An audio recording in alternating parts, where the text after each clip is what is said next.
What would happen if one day you woke up reincarnated in the body of a demon, hated by everyone, living a nightmare life, until you unlock a rare power that changes everything? Well, that's exactly the story we're diving into today. So let's begin. The main character, Chinyu, was lying in bed but couldn't sleep. He felt uncomfortable, like the bed was too small and his legs didn't fit. After a moment, he realized he had already gone through all this and somehow ended up in a strange world of riders. Suddenly, a girl appeared beside his bed and told him to wake up immediately. When Chinyu looked at her, she asked in disgust why he was still in bed at this hour. She said the aunt wasn't going to send him a personal invitation to come to the kitchen. The girl was Yuli, a third-year high school student and a rank 2 martial artist. She was the best student at her school. When Chinyu looked at her, he realized this was the real deal. But Yuli didn't like what he said and started yelling at him, saying he had no right to call himself the son of the emperor, a knight of the order of the centurion, or a 4th-rank fighter. While the two of them were arguing in the room under the stairs, the woman in the kitchen was calmly making breakfast, not paying attention to them. When they came to the table, Yuna told her daughter to be nice to Chinyu, since he was her brother. But Yuli said she didn't see him as a brother, she saw him as an enemy. Even though Yuna asked her not to say such things, Chinyu thought to himself that Yuli was right. Based on the memories of the body's original owner, not only was he her enemy, but he was also the one who finished Yuna's husband, yet now he was sitting at the same table with her. 11 years ago, the gates of Se opened, and hundreds of thousands of demons came out, bringing destruction. The whole empire united to push them back. They eventually withdrew, but some of them left behind descendants. One of those descendants was Chinyu, the main character. He was only 16 and a 1st-rank warrior. When he stood up from the table, a glass of water suddenly flew at him. Yuli had thrown it and said the empire should never have accepted someone like him. She wouldn't calm down, but Chinyu didn't respond to her words. Yuna tried to calm her daughter. Chinyu went back to his room, sat on the bed, and started thinking. He understood that Yuli's anger was because of her father's death, but he didn't think she truly believed he was a bastard. No matter how much people hated him, no one had tried to deal with him directly. Now he was wondering what to do next. He thought maybe the system would wake up now. As he covered his eyes with his hands, he felt his horns start to tingle like electricity was running through them. Then he heard a voice in his head saying the system had been activated. Surprised, he jumped up and looked around. Suddenly, a screen appeared in front of him saying he could improve his skills by using energy from opponents, but for now, he had no opponents. Chinyu thought this was great news. Later, he left the room and decided that now that he had a system, he shouldn't have to do chores anymore. Then the system reminded him that in his previous life, he died after being beaten up and sent to the hospital. He had a fight with another patient there, which led to his death from hypoxia. As he walked through the hallway, he noticed no one else was home except Aunt Yuna. He was happy about that, since if Yuli were around, she'd definitely beat him up. Yuna would probably just scold him a little. So, he decided to try scaring her and testing the system. He walked up behind her and made a scary pose, hoping to surprise her. But Yuna reacted quickly. She grabbed a knife and held it to his neck, having sensed someone behind her. She asked what he was doing there. Chinyu froze and didn't say a word. Yuna told him she didn't need any help and that he should go rest. The system informed the main character that the girl had intense hatred, which was why her energy was always active. At that moment, he realized this was how the system worked. He also understood that Aunt Yuna deeply hated him too. He decided not to argue with the girl, bowed his head, and chose to do what she said. He quickly went to his room under the stairs before things got worse. He locked the door and sat down, thinking that this woman was completely abnormal. He could feel how strong her energy was, and now he realized it was all because of him. He tried to understand who she really was, just someone crazy or someone who acted fake. But in the end, he figured it didn't matter, because her hatred was helping him gain energy. So, he decided to live by the idea that what doesn't finish you makes you stronger. Then he turned to the system and chose to increase his physical strength. With each level, the cost to improve grew, but he didn't know where to get that much energy. He thought maybe he should appear in front of his aunt more often, but he was afraid of what might happen. So, he decided to go to his little sister's room instead. He opened the door and said he wanted to talk, but he came at the wrong time. Yuli was changing her clothes. When she saw her stepbrother standing there, she quickly covered herself and screamed. Chinyu turned red, but he said she had nothing to hide from him. He joked that they both had the same things and even showed off his muscles, saying his chest was bigger than hers. Yuli didn't find it funny. She punched him in the stomach and looked like she wanted to finish him. The system told him that her anger had been used, which gave him some energy. Yuli was a bit shocked because because she had hit him really hard. But Chinyu quickly recovered, cleared his throat, and said that the punch was pretty weak. He thought to himself that this was exactly what he needed. It wasn't a waste after all. He stood by the door, waiting until she started changing again, which made Yuli even angrier. She started punching him again, and the system kept confirming that her anger was giving him energy. Then Yuli kicked him in the face, and he flew to the other side of the room. The system said that 500 energy units had been collected from her anger. While Chinyu was lying on the floor, he looked through the crack in the door and saw Yuna's face. She asked what he was doing in her daughter's room. At that moment, he saw Yuna's hatred grow even more, and it scared him. He stood up slowly, said he would go back to his room, and wished them both good night. After Yuna entered the room, Yuli assumed Chinyu had just been trying to make a joke. Meanwhile, Chinyu returned to his room and decided to test his new strength. He took a knife and stabbed himself in the stomach, but instead of cutting him, the knife broke. The system then informed him that he had reached level 11st warrior. The next day, he had to go to school. He packed his things and headed to the building, thinking of it as a place full of energy that could help him grow. When he saw his classmates, he showed them the middle finger. He decided he would rely only on his own education and on expressing his feelings freely. His plan worked. The system started informing him non-stop that his strength was increasing because of the hatred people felt toward him. That's when Chinyu realized this wasn't just a school, it was an energy field for him. Yuli, who was watching all of this, didn't understand what was going on with her brother. He used to hate going to school, but now he looked unusually excited. Meanwhile, Chinyu walked into school with a smile on his face. Someone called out to him from behind. When he turned around, he saw Yuran, his homeroom teacher. Standing next to her was the school's goddess, who looked surprised that Chinyu had finally shown up. She asked how he was feeling, saying she'd heard he was a little sick. Chinyu turned to answer her, but at that moment, he felt his energy go up by 55. He figured Yuran was pretending to care and probably hated him too. But when he looked back, he saw his annoyed male classmates and realized this time it was about jealousy. So, he decided to take advantage of the situation and, accidentally, fell on Yuran, saying he was actually feeling fine. The girl misunderstood and assumed he was still weak since he couldn't stand up, so she said she'd take him to the infirmary. Meanwhile, Chinyu was still lying on top of his teacher, and the rest of the students stood frozen in shock, not believing what they were seeing. Chinyu looked up at Yuran and said he felt weak because of love and that maybe school wasn't so bad after all. Later, while he was sitting calmly on a bake, some classmates came up behind him with a huge bag, ready to attack. They tried to pull the bag over his head, but Chinyu wasn't scared. He treated them like practice dummies and decided to try some new moves. Even though he couldn't see, he kneed one of them in the face and started a full-blown fight. Yuli was watching everything from behind a wall. She looked closer and recognized the guy under the bag. It was her stepbrother, Chinyu. Seeing him getting attacked made her furious because she believed that only she had the right to beat him. So, she stepped in. But she didn't realize Chinyu couldn't see who was attacking him. He ended up punching her in the face. The hit was strong, and Yuli flew backward and landed face down on the ground. After the fight, Chinyu stood over his classmates, victorious. He took off the bag and let out a breath. Then he saw Yuli on the side and realized he had heard her voice correctly. He also understood that maybe Yuli didn't hate him as much as he thought. Not only had she helped him, but she also seemed to hate him less than the others. Realizing this, Chinyu sighed and thought that Yuli was definitely different. He picked her up, carried her on his back, and took her home since she couldn't walk at that moment. Things calmed down for a while after that. Yuli told her mom she had just gotten distracted during training and missed a few moves, which was why she had bruises. Meanwhile, Chinyu focused on gaining more energy points. He stirred up self-hatred among his classmates and constantly annoyed the teacher. He even interfered in their love lives by exposing their secrets to each other. He also stopped by the principal's office and told him that someone had dropped their anti-fall mom, and he was just kind enough to return her. One day, it was North County High School's Religion Day, a competition between schools. But when Chinyu got to school, he noticed that no one was there. He had no idea what was going on and assumed classes had just been cancelled. Suddenly, Chinyu heard loud voices coming from the other side. He looked toward the next room, which was next to the school building, and realized that all the students were gathered there. This made him happy, and he thought that now everyone would be within his reach. Meanwhile, inside that room, a fight was going on. There was an arena where students were competing. One of the participants turned out to be Yuli. When Chinyu entered, he saw his half-sister and at first thought her opponent was unlucky to face her. But when he looked more closely, he saw that Yuli was actually losing. Someone had thrown her into the air, and just as she was about to hit the ground, Chinyu ran over and caught her. He noticed scratches on her face and that she was breathing heavily. Yuli looked up and saw the fighter she had been facing still standing in the arena. His name was Bai, and he was the heir to the White Dog Company. Bai looked at Yuli, who was about to pass out, laughed, and called her weak for being the daughter of a knight from the Centurion Order. He said it was funny, then turned to the teacher and asked him to announce that he was now the new representative of the 3rd high school class. Chinyu couldn't believe what was happening. He didn't understand understand how someone as strong as Yuli could get injured so badly by a classmate. He remembered that earlier in the morning, Yuli had told her mom she was heading out on business. When she passed Chinyu, she told him not to get involved and said he was probably the only one at school who didn't know what was going on. Chinyu didn't understand what she meant, but Yuli told him not to worry about it and that he'd find out soon. She also mentioned that starting today, he could join the Knights. At the time, Chinyu remembered that Aunt Yuna had lifted the age restrictions, so he didn't understand why Yuli suddenly allowed him in. Later, after Yuli made it to the finals of the class representative matches, Yuran reminded all the participants to put friendship first and competition second. Then she announced the start of the final match to decide the class representative for the Northern District High School tournament. She introduced the first participant, Yuli, the daughter of the lead knight and a second-year student. Then she introduced the second participant, Bai, heir to the White Dog Company, also a second-year student. She wished them both good luck. As soon as the match started, Yuli grabbed her sword and rushed to attack. Bai thought he could block her easily, but she moved too fast, and he barely had time to put his shield up. When he realized Yuli wasn't going to stop, he quickly used his magic armor. Yuli then stabbed Bai in the back with her sword, hoping to end the fight, but it had no effect. Bai turned around and knocked her down, throwing her across the arena. He saw a chance to attack and laughed, asking if she really thought she could beat a future knight in speed. But Yuli didn't give up. She broke through his armor and told him not to expect an easy win. Then she launched a powerful move called the Mounted Knight Strike from above. The impact was so strong that Bai was pinned to the ground, coughing as smoke and dust rose around him. Yuli stood in front of him with a smile, placed her sword at his neck, and said the winner had already been decided. Yuran walked up to Yuli with a smile and said she was ready to announce the winner. But before she could say Yuli's name, they suddenly heard a strange sound behind them. Yuli tensed up but didn't have time to react. Bai rushed forward and punched her in the back, sending her flying out of the ring. As she hit the ground, Bai smiled and said that the victory was his. It turned out that earlier,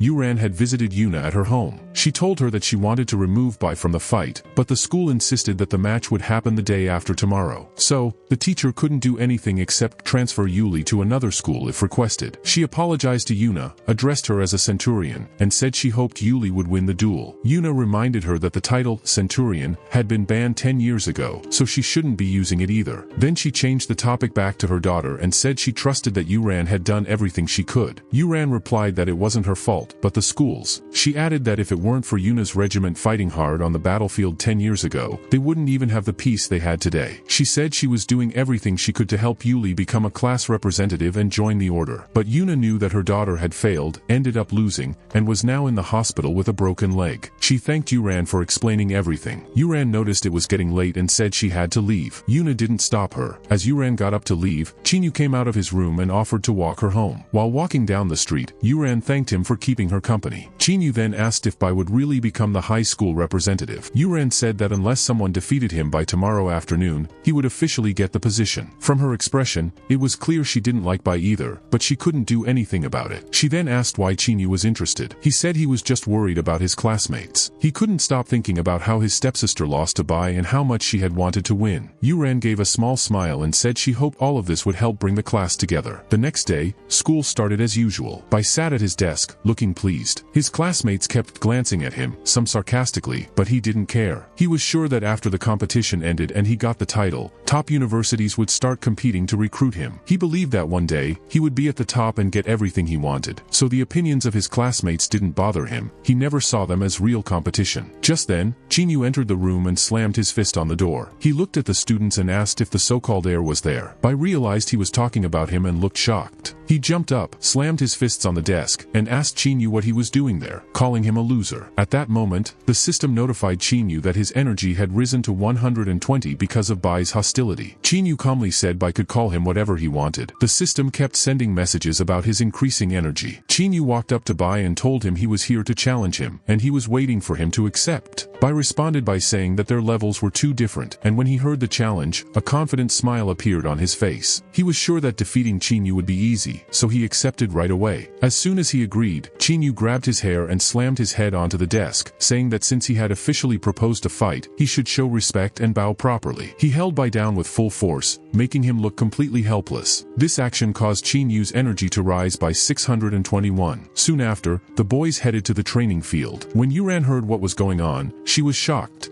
Chinyu was only at level 1.1, while Bai was at 2.7. She was sure Chinyu would get himself finished, but the students told her that both boys were already in the ring. The teacher knew that once a fight started in the ring, she had no right to stop it. She could only step in if the situation became hopeless. Meanwhile, Chinyu and Bai got ready for the battle. Bai warned Chinyu that once the fight began, it would be too late to back down. He pointed out that Chinyu didn't even have a proper combat uniform and assumed he couldn't afford one. Chinyu just smiled and asked Bai if he really thought he deserved to be treated with respect just because of the rules. This made Bai angry. He raised his weapon and shield and activated a skill called Life Stream of Power. He charged at Chinyu, saying that after one hit, Chinyu would be as good as dead. Bai believed in his abilities, both offensive and defensive, and since he had managed to hold off Yuli, he was confident this fight would be easy too. But before Bai could land a hit, Chinyu countered with a punch that broke Bai's weapon. Then he hit Bai straight in the chest with another punch, sending him flying across the training area. The students were shocked. No one expected this kind of result. Yuran was also surprised, as she was sure nothing good would come out of this for Chinyu. Chinyu kept attacking Bai, saying that in his next life, he should try to be a better person. At that point, Yuran decided to step in. She told Chinyu to stop since the fight was already over and he had clearly won. She warned him that if he didn't stop, he might end up finishing Bai, and then both his aunt and sister could be court-martialed. But Chinyu didn't seem to hear her. She walked up to him and placed her hand on his shoulder. In that moment, Chinyu nearly hit her out of instinct, still caught up in the fight. Then he snapped out of it and looked at Bai, who was unconscious. He realized that Yuran was right. Yuran told him she appreciated that he trusted her. Then she called the medical team to take Bai away. She thought to herself that the white dogs would probably investigate what happened, but since it was Chinyu involved, the issue could be handled. So she did what she believed was the right thing. She walked over to Chinyu and asked if he wanted to become the high school representative. Later,